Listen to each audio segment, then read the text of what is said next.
Hello, hello. Welcome to the Cutting Edge. My name is Chef Alex. So excited to be with you today.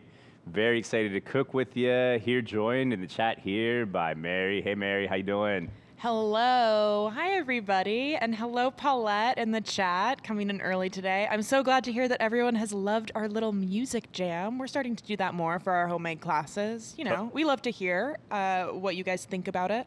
So let us know, and maybe we'll change it up, too. You know I love a good playlist. You know I love cooking with a playlist, so I appreciate that. Hopefully you guys do too. Really excited for this class today here, joined by Paulette, as Mary mentioned in the chat. If you have any questions about knife-related questions, anything Schmidt Brothers cutlery related, feel free to drop it in the chat. Paulette is incredibly knowledgeable, and we love using Schmidt knives. That's kind of our go-to for really all of our classes and all of our cooking here at Homemade. And that's for a good reason. They have so many different sets. There's just like versatility in just their offerings, in the styles, everything from the handles to the knives themselves. These are 100% German stainless steel. And today we're gonna be using the Delta 15 set, which has this little sidekick kind of add-on for the steak knives. And I'm gonna kind of walk you through why we're using what knife for each different component and each different stage of this Peri Peri chicken, which, if I gotta be honest, Peri Peri is up there in one of my like hierarchy of chicken dishes. This is very, very high. Peruvian chicken is right up there at the top. Peri Peri chicken is kind of like a close second. There's a lot of similarities, right? There's just so much depth with this dish, even if you don't love spice. There's a lot of, I'm talking about in terms of heat, intensity. There is a lot of spice in terms of flavor. And if you are someone like me or a heat lover, you can find different ways to add more heat to this dish by incorporating more peppers and whatnot. And so I love this dish for that reason. I feel like we're approaching like chicken grilling weather as well. You don't necessarily have to do this one in the oven. You could adapt and do this one out there on the grill, as well. Same thing with we have the corn ears that we're turning into little riblets. You could also do those on the grill. Same thing. And I'm a corny guy, in case you couldn't tell. This is one of my favorite ways to eat corn. There's just something that makes it that much more satisfying when you break apart each riblet. It makes it just a little bit more crispy. But Peri Peri is a really fun dish, and this is also a really fun dish because it allows us to practice our knife skills. And so before we dive into actually cutting and breaking down this chicken, we're gonna talk about spatchcocking a chicken before we marinate it with all of these aromatics. We've got a little bit of this marinade already made since we made some ahead of time, but we're gonna finish that up. We're gonna spatchcock this chicken, and if you haven't cut up your potatoes, that's when you'll do that. And then you will also cut up the corn riblets. The chicken is gonna be your friend if you marinate it for a long time, right? So ideally you're gonna wanna marinate it overnight, but for the case of this class, we've already got some marinating. So we're still gonna talk about how to spatchcock this before we get it into the oven with the potatoes, along with the corn riblets. And then here we have a little yogurt sauce, which I've got already here kind of made up, and we'll just finish up here with some fresh herbs. And this will be kind of like a contrast to that heat as well. And so, yeah, without further ado, I also want to talk about knife safety, since one of the biggest things is making sure that you have an incredibly sharp knife for every stage of this process, especially talking about the chicken and making sure that you are being safe and not potentially slicing off a little finger. Same thing goes with these corn riblets. Having a knife that's very, very sharp is crucial. And so this kit, actually, the Delta 15 comes with this knife sharpener here. It's got two settings. It's got the coarse setting here and the fine setting here. And so what you can do is you can kind of start on the coarse setting little by little, and then we'll get this going here onto the fine setting right afterwards, right? It's as simple as that to keep your knives sharp. I personally use a whetstone at home, but these, they work great. They do the job. It's a really simple way to keep your knives sharp. One of the great things about this set. How often do you sharpen your knives, Alex? Ooh, that's a good question. I wish I could say every day. Every day, obviously, and that is what Paulette would want us to do, I'm sure. Put in the chat, folks, how often you sharpen your knives. I'll let Alex I want to answer. know. I want to know. And please make me look good. Yeah. No, we do it probably at least once every few days, at least once a week Yeah. in my world. But I know chefs who are out there every single day, every single night doing it. So Love it. So yeah, without further ado, we're gonna get some gloves on, and we're going to spatchcock this chicken. What is spatchcocking chicken? It's a way to basically spread out the chicken kind of on like an even more basically consistent layer for even cooking, whether that's going on the grill or baking. What happens is that the different thicknesses and the amount of bone in each piece, say like a little end wing piece, is gonna cook a lot faster than the internal juicy breast. And so what spatchcocking it does is allow all those different pieces to cook at closer to a similar temperature. So the end result is gonna be like a juicier bird. And so what we're doing is we're using our shears, which are also from Schmidt, also stainless steel. We want to make sure we use something nice and sharp for that one. We really can't use like traditional shears that are not sharp. It's not going to do the job. Sharp shears are definitely very crucial with that one. Just kind of making a little bit of room here so I don't spill anything along the way. Hey, Alex, can you go ahead and move that white bowl, too, so that we can Yes, there see? we go. Oh, Thank you. yeah. Clear view for the knife skills. Love it. Appreciate it. All right. And so I've got this beautiful whole chicken. If you can get something that's more free range, awesome. If you can get something from the farmer's market, even better. And we're putting this with basically the breast side down. So we have got basically like the legs attached to the breast down, right? And we've just got this basically perpendicular to us, and then we're gonna start cutting out the back.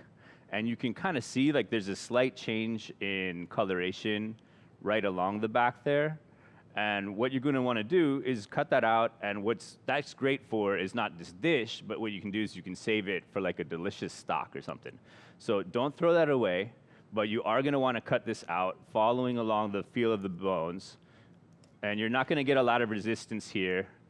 There's just gonna be a little bit of cutting through some of the ribcage bones, but for the most part, you're not gonna get a ton of resistance. It should be fairly easy to just cut right through.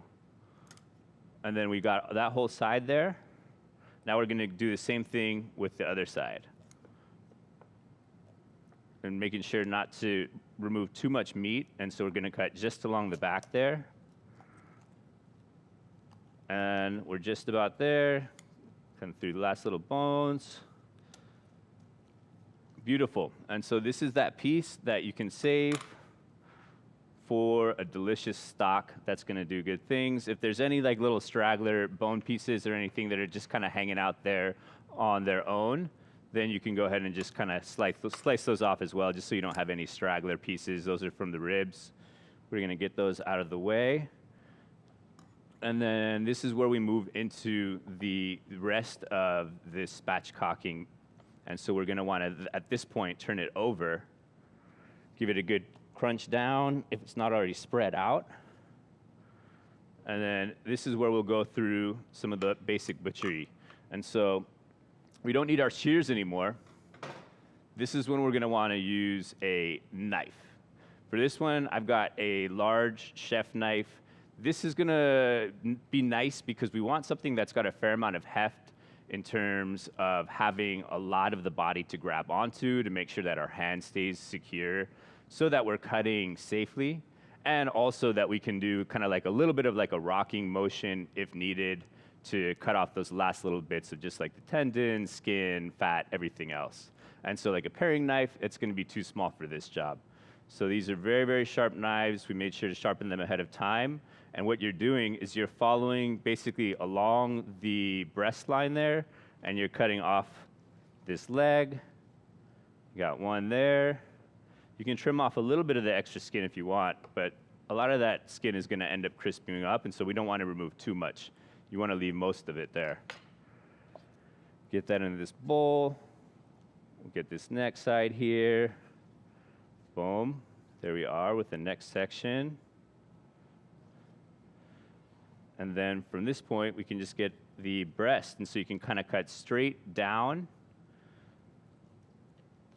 And you can follow the bones. You can feel where there's a few of those little bones left over. There's just kind of like, if you turn this over, you'll feel the rib bones as you're kind of sliding up against that. But we've got here a pretty clean breast piece. And so now what we can do is cut this off as well. You got a little wing piece, separate there. So we cut off the wing separate. And now we've got a nice whole breast with just a little bit of skin on it. Pretty clean. We don't feel any bones, any cartilage under there. Then we're going to go do the same thing here with this other side. Just going to kind of cut down here along the bone. We can feel along the bone. We're cutting away from it. Here we are. And then this is the same thing as that other piece. You can save this for stock. There's still a lot of good meat here. If you're a pro butcher, then you should be able to kind of clean all this off. You can save these pieces of meat here for another dish or something like that. If you got a dog and like you're feeding your dog raw meat or something, this could be like a good little treat for your four-legged friend or something like that. But yeah, so again, we're gonna save this for a delicious stock. And then here we have this last little breast here. We're just going to remove this wing here. And then we're good to go along with the marinade. So yeah, that knife, because we kept it sharp, was so easy. And as long as you're kind of following these lines of where the breaks are in the tendons, you shouldn't be having to fight with your butchery. If you feel like you're fighting the beast and having to like really saw through bones, at least with the chicken, you're probably not doing it right. And you might want to study some of the anatomy of like where the break points are in the bones so you're not really sawing. It should be pretty easy just to kind of glide through and butcher down that whole chicken. And so first we spatchcocked it, then we got it into each individual piece. And that's so every piece could be like totally individually cooked to the perfect temperature. If you really wanted to be precise, you could take out the wings just a few minutes before you take out the other pieces and leave those breasts in for like a longer period. Let those continue to roast. So we're going to continue with the rest of these steps. So if you haven't already, now's a good time to prepare your oven. Hopefully what you've done is you've made the marinade ahead of time. So if you're making this dish for another moment, what you're gonna wanna do is you're gonna want to make the marinade now and again, let it marinate overnight. Time is gonna be your friend. The more time, the better it's gonna be. And so because we're doing this live, we've got this marinating already. We've got a piece already there, but I still wanna show you some of the components of making a good marinade. There's so many delicious things in this Peri Peri, which is a really interesting dish because it's kind of like OG natural fusion, where we have some of the more like European techniques of actually cooking the chicken mixed with more kind of like African flavors in some ways with a lot of the components of like the aromatics and peppers and everything. But you still get some of those Portuguese influences with the flavors as well. And so Peri Peri is traditional mainly to Mozambique and Angola. And in Swahili, it actually means pepper, pepper. And yeah, again, for me, like I can't get enough peppers. I can't get enough corn. And so this is a really special dish in that sense that there's just like layers and layers and layers of flavor. And if you are someone like me, as I mentioned, I'm a spice lover. You could throw in more of these Fresno peppers. You could throw in more hot pepper varieties. Maybe you could get even different flavors from adding different peppers as well. It might not be totally traditional, but I promise you it's going to be delicious. And so as I mentioned here, we got this marinade, which is partially already made up since we already made this last round of chicken. But I do want to show you basically some of these last steps of making it. And then that also includes using a paring knife with a couple of these things here that we have. Whoops, a little vinegar, that's all right, though thankfully we already got some in there. That was just for show. But that was the red wine vinegar that I just spilled. And this is the Fresno pepper, which you want to use a paring knife. I'm using this paring knife just because it's more delicate in terms of like being able to get in there for something smaller with the product itself, just to cut off the end of this Fresno and remove some of the seeds. You don't have to remove all of the seeds. That's optional. If you want a little bit more heat, you could leave some of the seeds as well. And then what you can do is you can either just take a spoon or with your finger, just empty these out into the compost. The seeds, you want to save a few of the seeds to keep it spicy. You can go ahead and leave a few in there. So we're going to leave maybe about a quarter of the seeds in there, give it a little extra heat. Then we're just going to slice, just kind of par chop these so that they fully blend evenly into the rest of this sauce. And so that's about 2 peppers, I believe, for the regular recipe. Then we also have 1 roasted red pepper.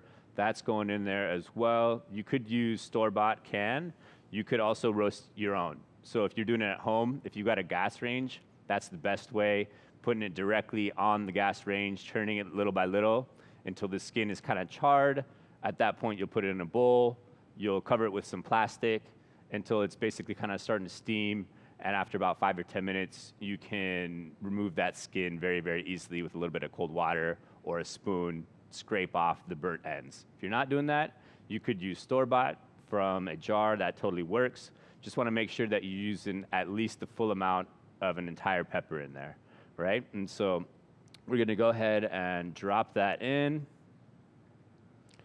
And then we are going to add some of our spices. We've already got some spices in here. We're going to add just a little bit more here. Making a mess here, but it's all good. You know you're having fun if you're making a mess. We got some oregano. We've got some cumin. We've got some paprika. And we've got some salt. There's also some red wine vinegar already in here in addition to on that plate. And we've got some olive oil. We've got the zest of 1 lemon. We've also got the juice of a lemon. And we've got a shallot, pepper, and salt. I believe that covers it. And then what you want to do, and then garlic as well. We've got about 4 garlic cloves in there too. So then you're going to want to cover it and basically just puree this until it's nice and incorporated.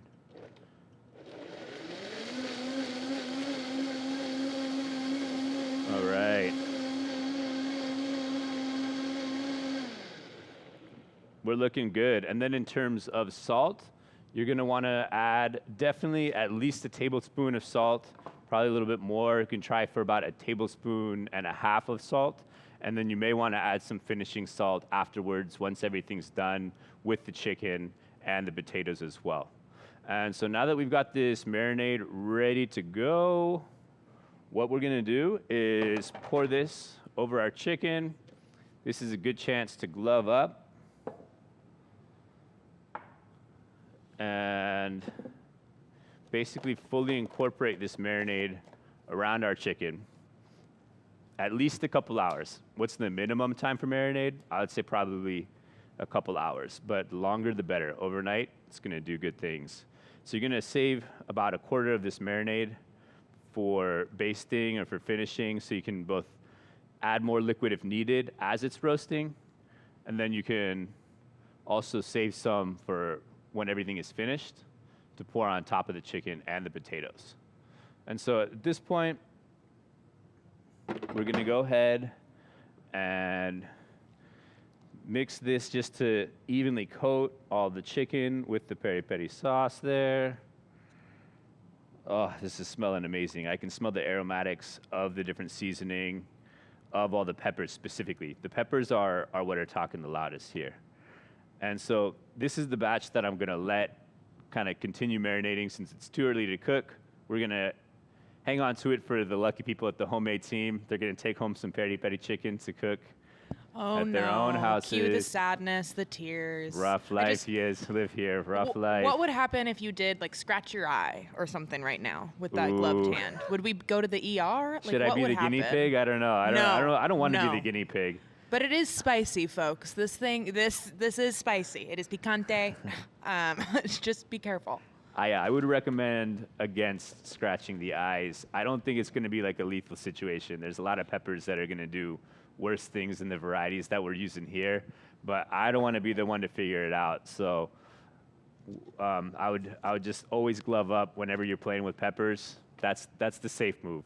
Glove up when you're in doubt, when you're not sure how spicy the peppers are be. I have been there where I've forgotten, and thankfully I'm the one that noticed, not like a partner. But ooh, it's never fun getting in the shower with a spicy hand. I'll tell you that. We'll No. leave it at that. No, So- it's not. So I've got this chicken that's been marinated for a number of hours, and we can leave it fairly saucy.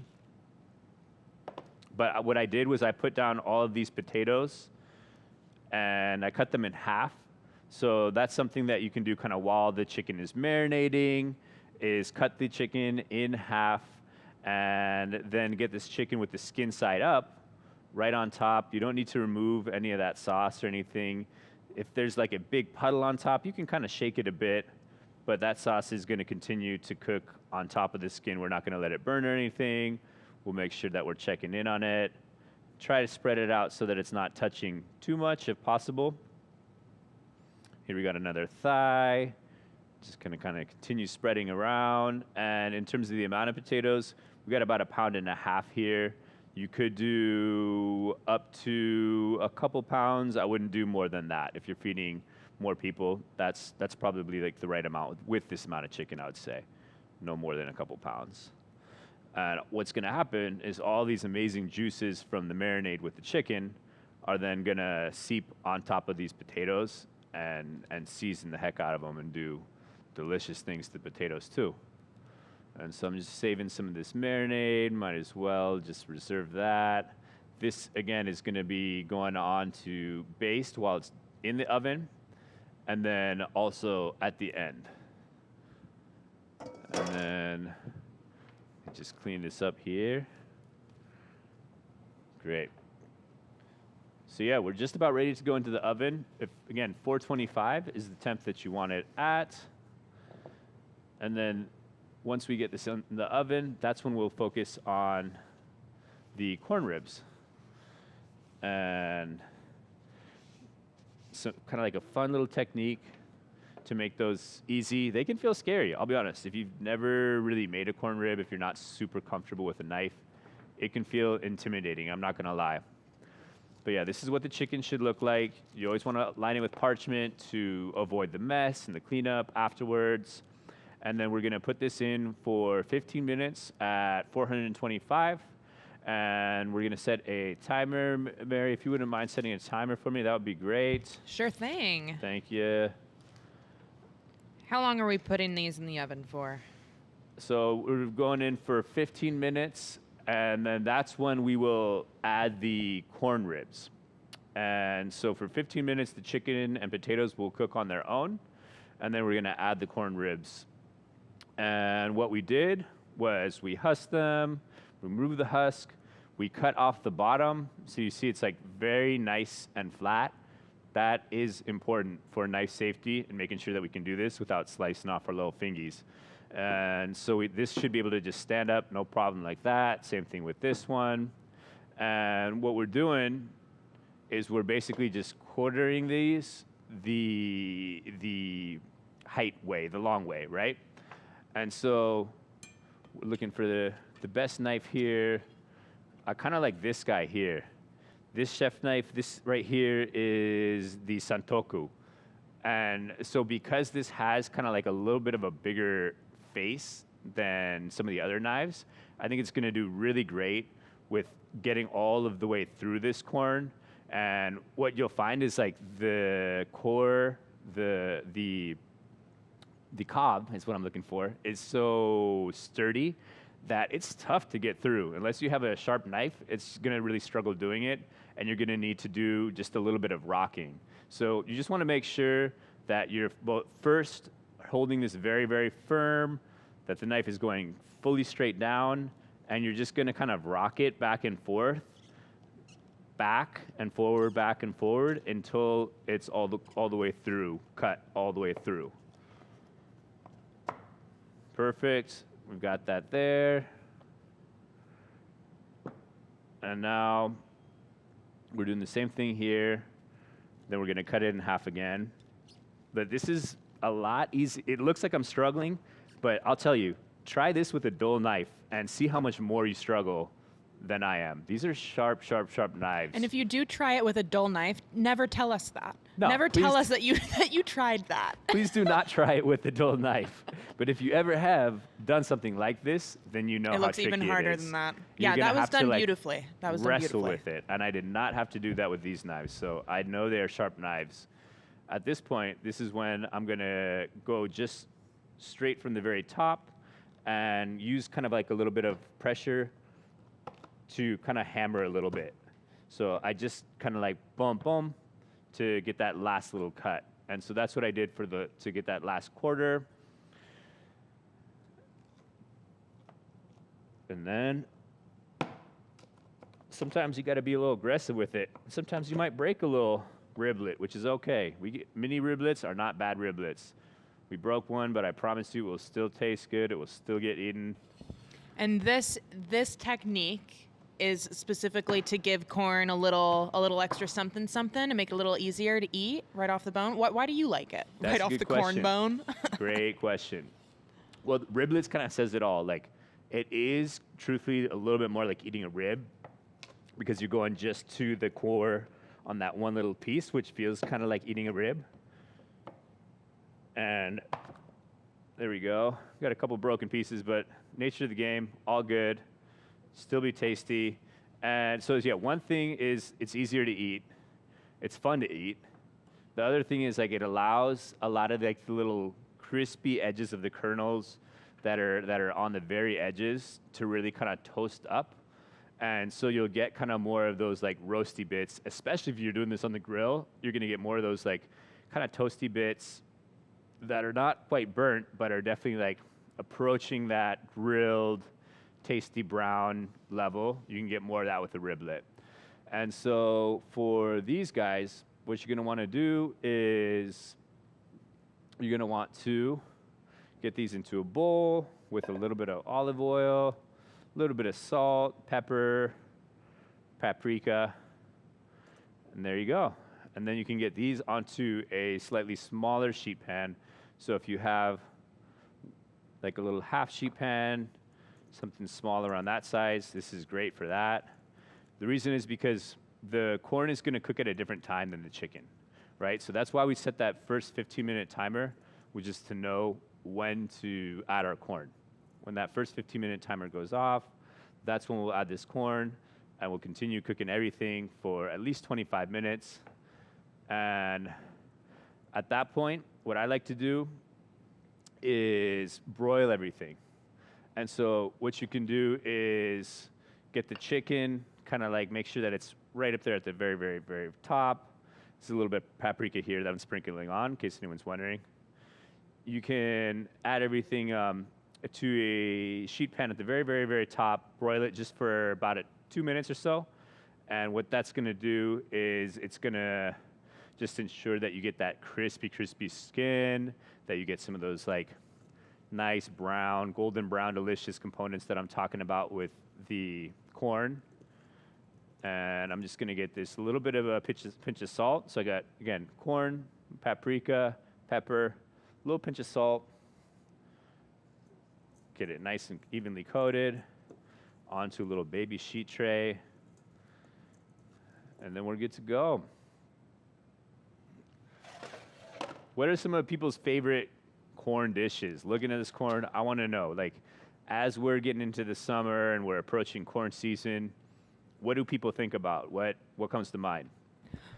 I've been thinking about a lot of like cornbread recently, but I've been also thinking about like, how do I get a little bit more experimental with what I eat in terms of like different applications with corn? So I'm thinking about like corn custards. That's something that I've been wanting to kind of try. Maybe even like sweet cornbreads, almost like a corn pudding type thing. Let me know. I want to hear what you guys are thinking about in terms of corn. How about you, Mary? I'm a big corn pudding girl, actually. That's sort of, for some reason, it's only made in my family on Thanksgiving. Cool. But we were discussing corn ribs in the chat. Apparently, if you boil the corn for a few minutes, that softens the core, and it might be a little bit easier to create cobs out of it. But also, everyone just be so careful. But people are loving, okay, corn fritters, esquites. Yes. What are esquites, Alex? That's like Mexican street corn. Oh, And so duh. oftentimes like they'll cover that in some good mayo, maybe like some cotija cheese. The best. Some tahini, some chili peppers. Here for it. The best. And then obviously on the grill. Corn on the grill is the bomb. Classic.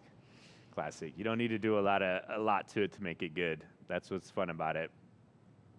And then this would be a good time to jump into your yogurt sauce. I jumped ahead just since we want to kind of speed things along, keep things going as we're moving through all these different little processes. And so we have just a little bit of plain yogurt here. Greek yogurt works great. Other plain varieties would also work. You could use like a plant-based if you're trying to avoid dairy or something. Totally would work in this situation. We've got the zest of about half a lemon, the juice as well, some garlic powder, some salt and pepper, if I didn't say both of those things. And then the last thing that we're gonna get going is just a little bit of mint here. So I'm just gonna go ahead and give this a good wipe here and then continue chopping away, finishing up that sauce. I feel like there's something that's like so just complimentary about the way a cream-based sauce counteracts with the spice of all these peppers. They go together. It's like yin and yang. You'll see. And then if you've had peri peri chicken, maybe some of you have also had it more like in the fast food application, right? So there's different chains that have their sauces. But this is like a somewhat of a blank canvas in terms of like what vegetables, side dishes you could add to it. You could also make your life easy by incorporating other roasts. Maybe you have like other veggie roasts that you're throwing in there at the same time. So while the chicken is roasting, you're also putting in like a mix of maybe some sweet potatoes and Brussels and other things. I love just like a one sheet pan dinner just because it's less cleanup. And so you're not using like a million pots and a million pans. So just one or two sheet pans, cutting board, and a couple bowls, you're good. Less cleanup is a good way to just like be compassionate towards yourself, right? And so I'm just cleaning this off while I get ready these last couple ingredients for the sauce. Really the only thing we're gonna cut up are these mint leaves that we have here. And so I'm just gonna kind of layer them and do what they call chiffonade, which is basically like a fancy way of saying cut them into small little slices, even strips. And so what I'm doing is I'm layering them on top of each other as evenly as possible, and then I'm rolling them also as tightly as possible. Something I remember from my college days, how to roll things tightly, where we're just chopping, boom. And then we'll just have little strips there that'll be part of that sauce. And that's a chiffonade. We're just gonna give them a couple other little chops just to make it kind of like an even, almost more like a mince. If we just did that first chiffonade, it would be more like strips. We want it a little bit more like a mince. We're gonna incorporate this here. It's probably about a tablespoon or so if I had to guess. And then if you have other herbs at home, my herb garden's starting to pop off, y'all. It's an exciting time. The herb garden is doing things.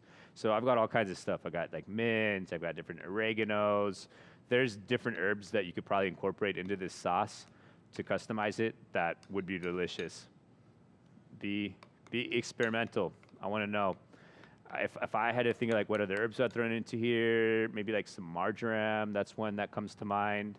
Another one that comes to mind is huacatay, Peruvian black mint. That's one of my favorites. That would do delicious things here. Yeah, oregano, chocolate mint, a lot of things would do nice things. And I think we're just getting here probably. How are we doing on time with the... 3 minutes, 47 seconds. Perfect. And so, yeah, this is the time when you would put in your corn riblets, and those will go in for about 25 minutes. Same thing with the chicken. You could always add these to the broiler to continue cooking them, give them a little bit of color. I'm gonna go ahead and add them now, just because it's a little early, I know, but I wanna show y'all what it looks like.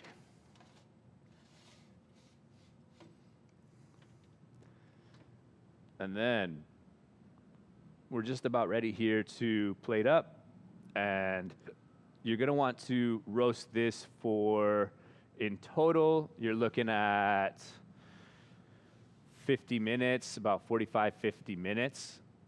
For the sake of time, though, we can take the whole lesson cooking the chicken. So we've already got a batch roasted, so we can show you what it looks like. And we'll finish it with a little bit of this sauce here. We've got the peri peri that we can drizzle on top. We've got this yogurt sauce here. And then, yeah, let's go ahead and take out this test here and see how we did. See what it looks like here. Debbie, I see your question in the chat. It's a great one. So Alex did put the marinade over the raw chicken and then poured the excess in the bowl. Are you going to boil it, is Debbie's question, to get rid of the chicken grossness before putting it on something else?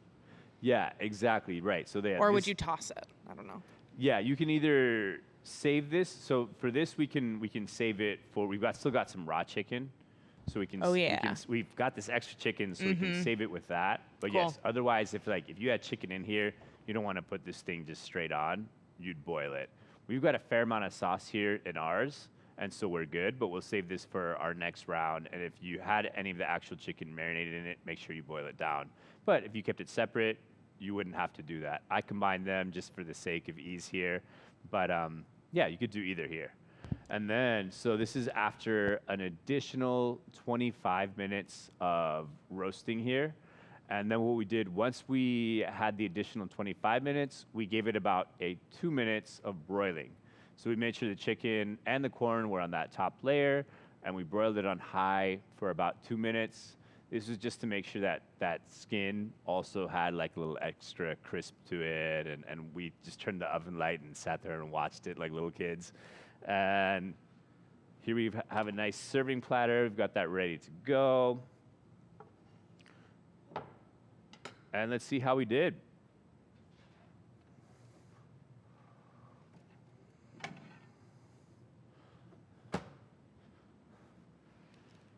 Look at that. OMG, the char. Please, that's so nice. It looks pretty good, I'm not gonna lie. That skin is starting to puff up. It was just starting to char. It's starting to crisp up just a bit here. And so what we'll do here, I'm just gonna glove up to make it a little easier to plate things up.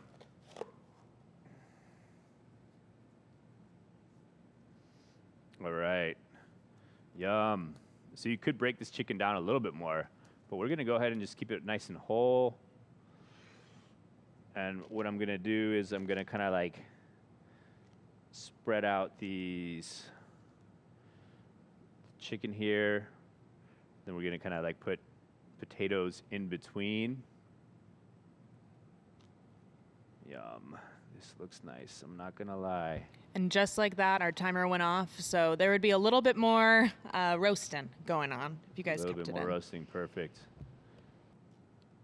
And then we will add our potatoes, kind of mixed in here. And then this is where you could drizzle on some extra sauce. Again, we got some chickeny sauce, so we're not gonna do that, but we can do that with a little bit of the yogurt sauce. So that's what we're gonna go ahead and do. This is a pretty full plate of food. This could definitely feed 4 people easily, easily. If you got other sides, more than that for sure. And so we're just gonna continue plating up here. You also have some fresh herbs. That could do great here. Nice color contrast, like some chives or something. That would do great. And then it's time to eat. It just looks so good. That's the perfect serving plate for it. It is smelling good. All right. It's about time to give it a try. It's got this yogurt sauce.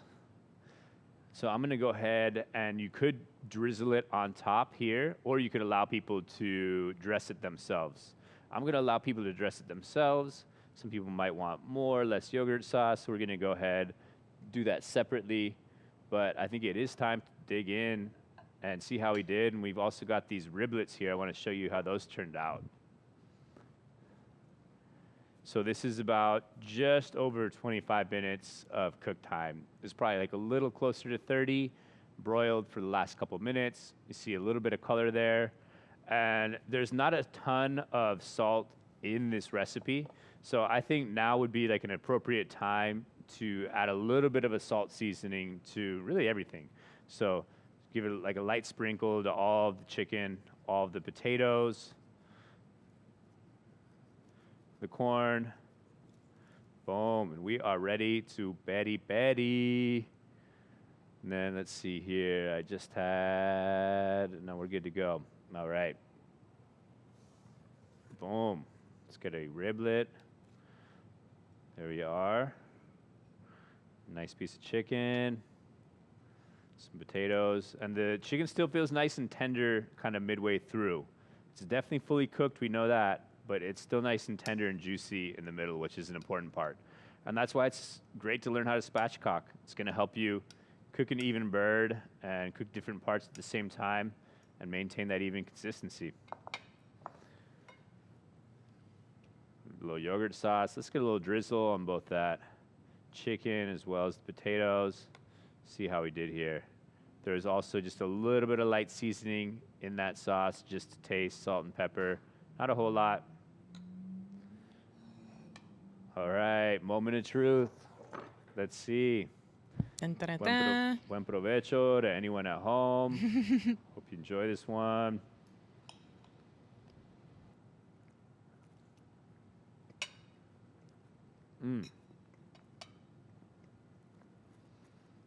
Look at that. Happy chef guy. That is fun. It's a good bite, huh? Oh, yeah.